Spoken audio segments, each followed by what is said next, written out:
हिमाचल के 16 कोरोना संक्रमित में डबल म्यूटेशन पाए जाने के बाद सरकार ने सभी सीएमओ का अलर्ट जारी किया है। स्वास्थ्य विभाग ने जीनोमिक सीक्वेंसिंग के तहत प्रदेश में 876 सैंपल जांच के लिए एनसीडीसी दिल्ली भेजे थे। इनमें से 146 की रिपोर्ट मिली है, जिसमें 64 संक्रमितों में किसी भी प्रकार का म्यूटेशन नहीं पाया गया। 25 सैंपलों में कुछ म्यूटेशन देखे हैं। 40 सैंपलों में यूके वेरिएंट पॉजिटिव पाए गए, जबकि 16 सैंपलों में डबल म्यूटेशन पाया गया। एक सैंपल को एनसीडीसी की ओर से खारिज किया गया।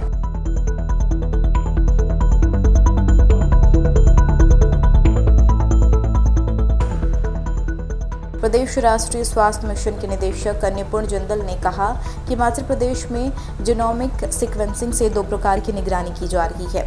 इनमें एक होल जीनोमिक सीक्वेंसिंग निगरानी है, जिनमें नामित प्रयोगशालाओं को WUGS के लिए एनसीडीसी दिल्ली को सैंपल भेजने के निर्देश दिए। दूसरी विशेष निगरानी है जो क्लस्टरिंग, सुपर स्प्रेडर इवेंट संस्थानों में मामले की क्लस्टरिंग आदि करके समुदाय में WUGS जानकारी एकत्र करना। उन्होंने कहा, ऐसे कोविड पॉजिटिव मरीजों के सैंपल जो टीकाकरण की दूसरी खुराक लेने के बाद कोविड-19 से संक्रमित हुए हैं, उनके सैंपल जांच के लिए एनसीडीसी दिल्ली भेजे गए थे। सूरत में हमको अब पार्टिसिपेशन लोगों का लेना चाहिए। लोगों को टेस्टिंग के लिए जो है वो बढ़ाने के लिए टेस्टिंग, जहां खास तौर से जिसका जिक्र हम पहले भी कर चुके हैं। ये कैटेगरी तो ये है कि जो हमारे पास रिकॉर्डेड है वो है जो होम आइसोलेशन में आदमी है, पॉजिटिव आया है, वो हमारे पास रिकॉर्डेड है। लेकिन दूसरा एक ऐसा भी एक ये है कि जो हॉस्पिटल में एडमिट है तो वो भी रिकॉर्डेड है। लेकिन इसके अतिरिक्त ऐसा भी एक बहुत बड़ा ये है कि वो रिकॉर्डेड नहीं है, वो कोविड का वायरस का कैरियर है।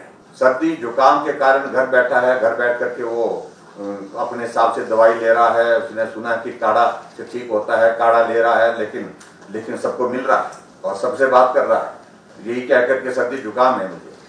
तो ऐसे में मुझे लग रहा है, क्योंकि एक तो वायरस का जो भी पेशेंट होता है उसको एक सर्दी जुकाम नहीं सही, लेकिन कोविड पॉजिटिव है तो चाहे उसको ज्यादा तकलीफ नहीं हुई, लेकिन फिर भी उसके बावजूद वो कैरियर तो है ही है ना।